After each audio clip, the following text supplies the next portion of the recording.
All right, we're live. Welcome back, everyone, to the 17th episode of Aspire, the Leadership Development Podcast, where we will be discussing the visions, inspirations, and experiences from top educational leaders. My name is Joshua Stamper, and you can connect with me on Twitter or on Instagram at Joshua_Stamper. This week, I'm so happy to be joined by Adam Dovico. Adam is an accomplished teacher, principal, speaker, professor, and co-author of The Limitless School. Adam, thank you so much for joining us today. Yeah, man, of course. Thanks for having me. Appreciate it. Yeah. And Adam, as you know, the show is centered on leadership development. I would Mhm. love to hear your personal leadership journey and how you became an administrator. Sure. Funny enough, I guess it dates back to maybe early 2000s when I was in college, and we had to do one of those essays that we all had to write back in college of like, where do you see yourself in 10 years? And, I'm 20 at the time or 21 at the time. And I wrote an essay that literally said, in 10 years, I expect to be a principal. And I suppose that was a lofty goal at the time, being 20 and had never actually taught in my life yet. But that was my goal at the time. And uh, I guess I'm not 30 right now, but I definitely found myself in this journey where I went from a classroom teacher. I started off my career as a fifth grade teacher, and then continued it down into Charlotte, North Carolina. So I've been in North Carolina a lot of my career, and went into the middle role. I was a curriculum coordinator, so in between that teacher and admin role, and that gave me a good insight into the coaching model and the admin world without having that administrative practice yet.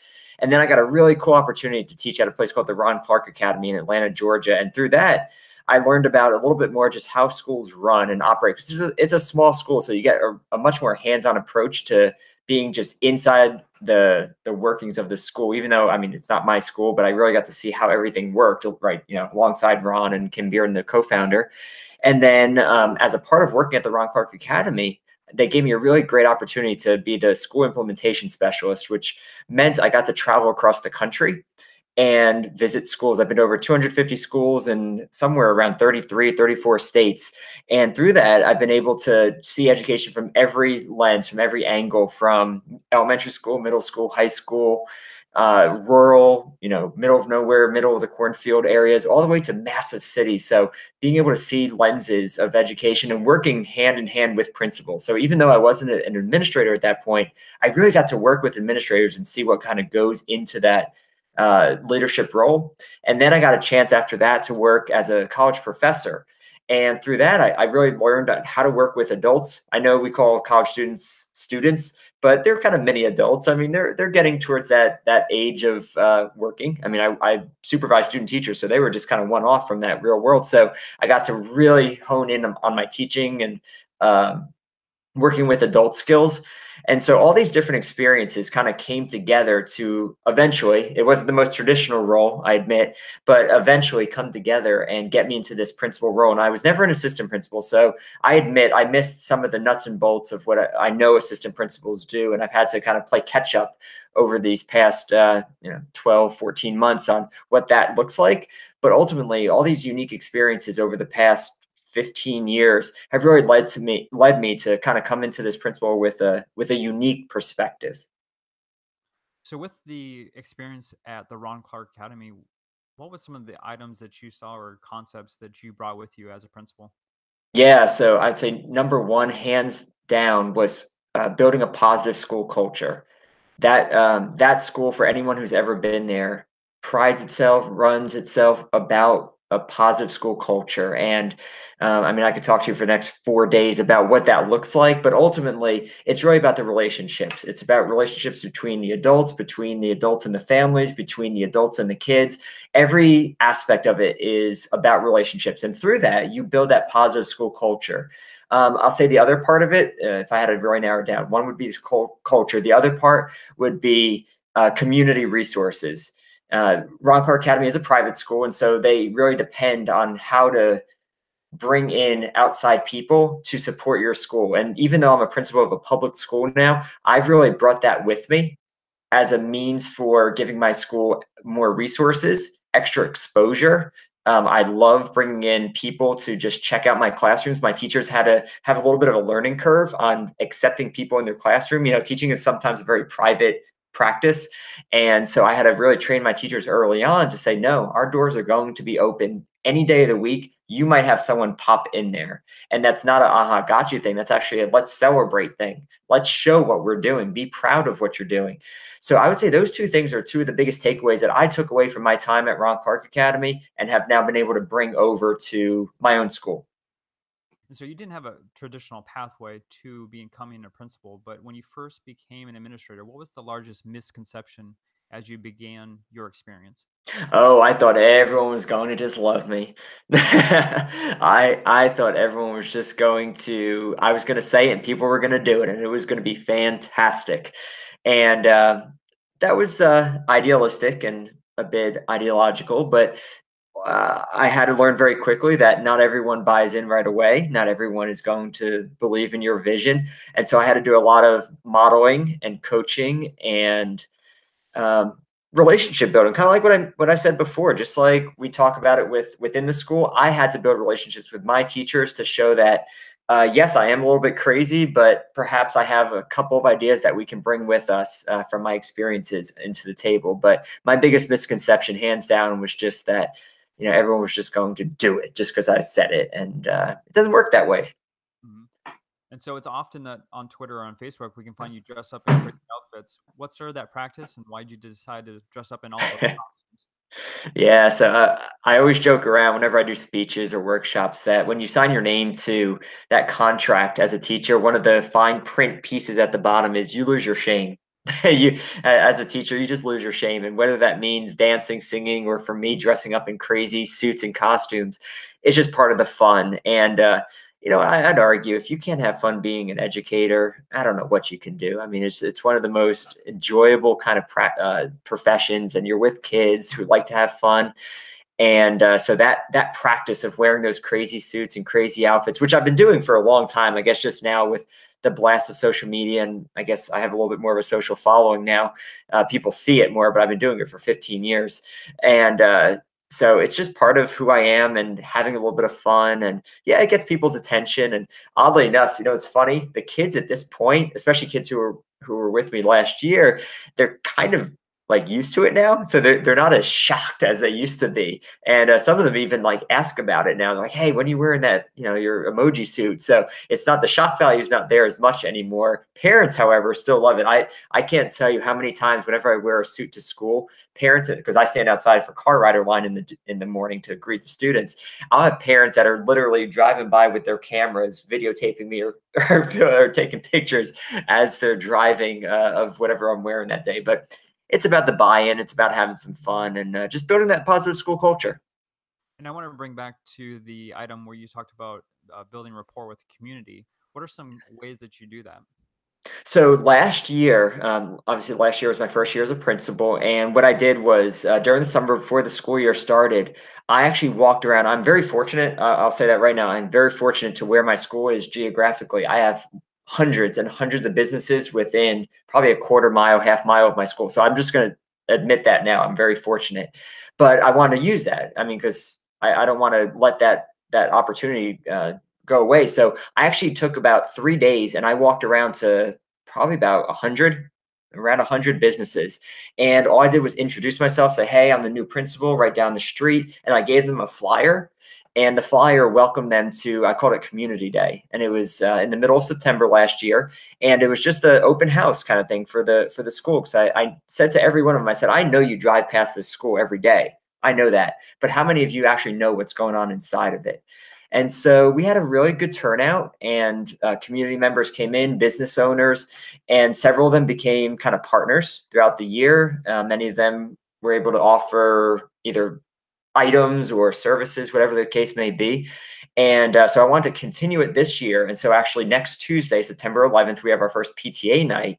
And I didn't walk around this time, but I mailed a letter out to all these businesses. We sent about 125 letters out to local businesses and invited them to just have a table at our PTA night.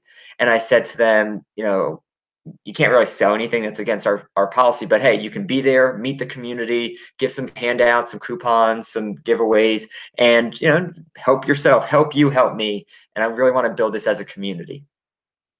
And as a lead learner, how are you able to instill consistent discovery and growth with your staff? So I believe in modeling. I think that's one of the most important things any leader can do. And so I teach weekly. At a minimum, at a bare minimum, I have every Friday, I have morning rally. And so that's when I bring all my students together in the gym and I do a series of, I do character ed, I do kind of positive school building. We do school-wide celebrations. So at a minimum, I have everyone each week on a Friday morning, but I try to bounce into the classes as well. And I'll usually just meet with a teacher usually the day before or that morning, say, hey, I've got a 30-minute window in my day. I'd love to come in, pop in, let me know what you're doing there in this time. And I'll just take over the class. Usually, 30 minutes, I'll just teach. And so it's my way of I guess giving my teachers a break because they deserve it. But more importantly, showing that I will never ask you to do something that I won't do myself. And so as kind of that lead learner, I'm going to bounce in there and do it too. And you know what? I may struggle. I may have an awful lesson, and that's okay because sometimes those are the best opportunities for my teachers to show A, I'm human, and B, we all don't have a great lesson every day. And so, with that, how do you provide feedback back to your teachers? So I actually do walkthroughs daily. I made it. I think I had about six today. Made about 6 walkthroughs today. I usually, we have a Google form. We use Google Forms on our phones. Myself, my assistant principal, my instructional facilitator, we all do walkthroughs every day. And I try to make it through between 3 and 6 classrooms a day. Usually spend about 10, 15 minutes in each classroom.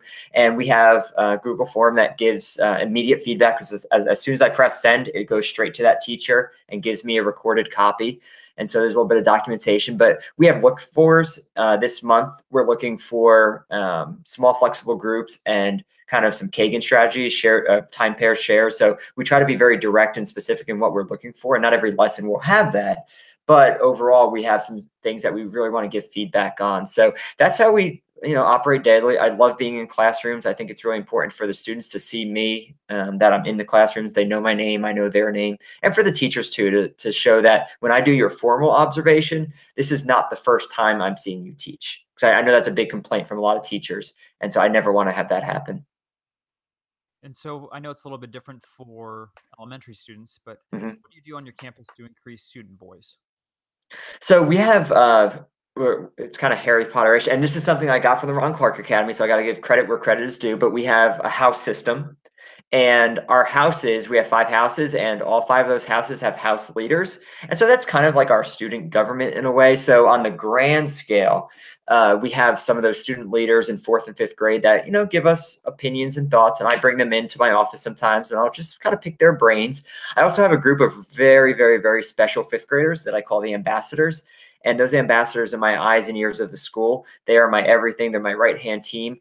I'm really big on social interactions, face-to-face skills, making a positive first impression. So those ambassadors, I have 7 right now, and they greet people. They do meet and greets with me. They do community events. They'll even do speeches with me once in a while. And those students are really I call them the face of the school. That's how important they are to me. And I really value what they say, their opinions. They're kind of inside that kid voice. And so I want to hear what they say and what I listen to what they say. Mhm.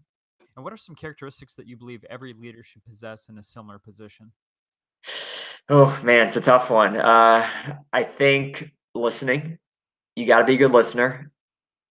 Being open to criticism yourself, and that was one of the hardest things to build up was that really thick skin. And I definitely had some conversations with some of my former bosses, and just get some advice on how you build that thick skin because it can hurt sometimes. Every decision you make, someone is going to disagree with. No matter how great you think that decision is, someone is going to hate it. And so, whether it's a parent, a teacher, a boss, a student, just getting okay with not making everyone happy. Another trait I'd say would just staying level headed.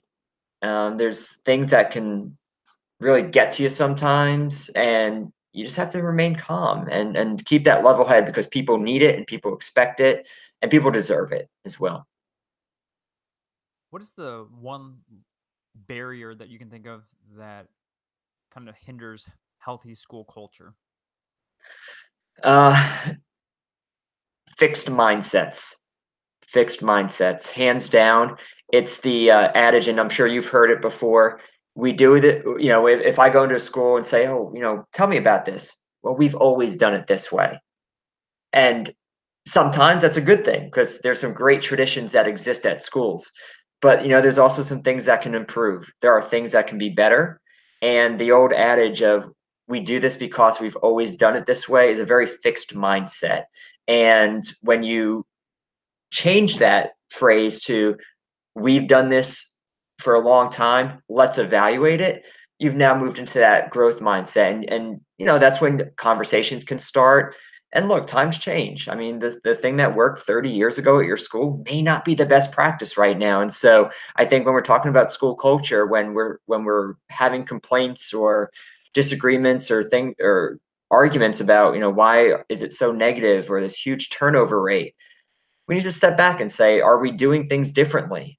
Because the definition of insanity. It's doing the same thing today that didn't work yesterday and expecting different results today. And so by admitting that, yeah, sometimes things do need to change, I'd say that's the bridge from going from that fixed mindset to the growth mindset.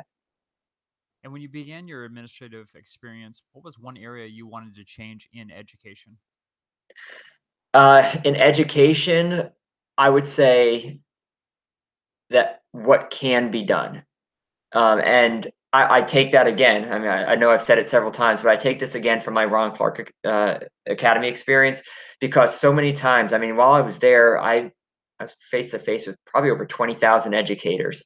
And one of the most common phrases that I would hear either in passing or very directly to me was, "This is great. I love this. It can never be done at my school." And you're right. You're most likely not gonna get a two-story slide. You're most likely not gonna have a school of 120 kids. You're right.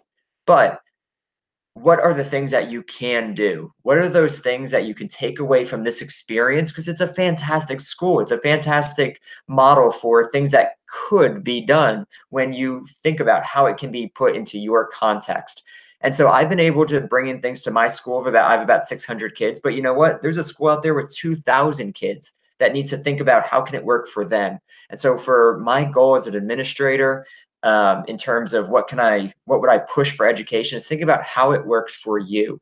And luckily I have a little bit of a social media platform where I've been able to share my ideas, and I get messages all the time about people that say, I love this idea. Can you help me think about how I can do it in middle Texas or middle of nowhere, North Dakota? And, I think that's great. I love conversing with people on brainstorming how it could work for them. And so, in addition to your admin position, obviously you're an author and very active on social media. How did you find your voice beyond the campus? So it actually started off with just a lot of plane rides as I was traveling for what seemed like days and days and days at a time. I was spending my life in airports and hotel rooms and rental cars, and I just found myself having time. And to fill time, I would just start writing. And it wasn't about anything specific. I would just write about things that happened 10 years ago, things that would happen the week before. And it wasn't in any particular order at that point. It was just writing down stories, writing down ideas, writing about moments. And eventually it became, something I could organize a little bit better, something I could turn into what became my first book, Inside the Trenches. But really just started off as just filling time. And people ask me now, like, oh, how do you write a book? It seems so daunting. It seems so overwhelming. And I just say, just start writing. I mean, there's no right or wrong place to start. So when you just start writing, who knows? Sometimes it happens, sometimes it doesn't. And for those who haven't had the opportunity to read The Limitless School, can you Mhm. describe how the book may help our aspiring leaders? Sure. So the Limitless School, which I wrote with my buddy Abe Hagee, he's actually a first year principal now. So he and I joke around all the time. We actually wrote this book. He and I wrote this book before becoming principals. But now that we both are principals, and I kid you not, no joking aside, we are using our own book as our own guide for being a principal. And so I don't know if that's a testament to what we wrote or not, but we are using our own book as our own guide for being a principal. But this book is all about building a positive school culture. It's about taking whatever your given as a school leader, as a teacher, as a community member, as a board of education member, and building a positive culture. And so sometimes it's about transformation, sometimes it's about just refining, and sometimes it's about starting from ground zero. But wherever you are as a leader or as a educator or as a stakeholder, because this book really is about all stakeholders. It's about the students, the parents, the community members, the administrators, the teachers. Wherever you are in that cube, and that's our metaphor, how can you contribute to working together to build that positive culture? And for those starting their leadership journey now, what advice do Mhm. you have for them? Uh, be yourself. One thing that I went into when I started interviewing for principal jobs or for administrator jobs was I was going to be me. And if I didn't get a job, you know what? At least I didn't get a job being me. And if I got a job, they knew what they were getting into. So I was very transparent. I was very forthcoming with what my vision was, what my mission was, and perhaps if that was going to convince someone to say, yeah, this is what we need in our district, then so be it. And if it wasn't going to work out, then that's fine because I don't want to set up myself up for failure later on. So my advice to anyone getting into this position or looking to get into this position, figure out who you are. Figure out what do you stand for? What are your strengths? And what are your weaknesses, of course, as well. But when you go into that interview or when you get into that situation in front of your staff for the first time, knowing and being confident in who you are, the mission you're selling, and the vision that you're trying to impart on everyone else. In closing, what is the most enjoyable aspect of leadership? For me, it's just being everywhere in my school. I get a chance to impact 600 kids every day. And as a teacher, you know what? I loved having that impact on my 30 kids, but now I get 600. And that's so cool. I wish I could say I knew everyone's name. I don't, but I'm getting there. I know a lot of the names. I love shaking their hands. I stand out there. I shake every car rider hand every morning. Throughout the day, I'm shaking dozens and dozens of more hands. I love being able to have a positive impact on every one of my kids. And it's not always easy. There's some tough days, but for me, that makes it worth it. And I go to bed tired every night, but definitely with a smile on my face. So, Adam, how can our listeners connect with you on social media?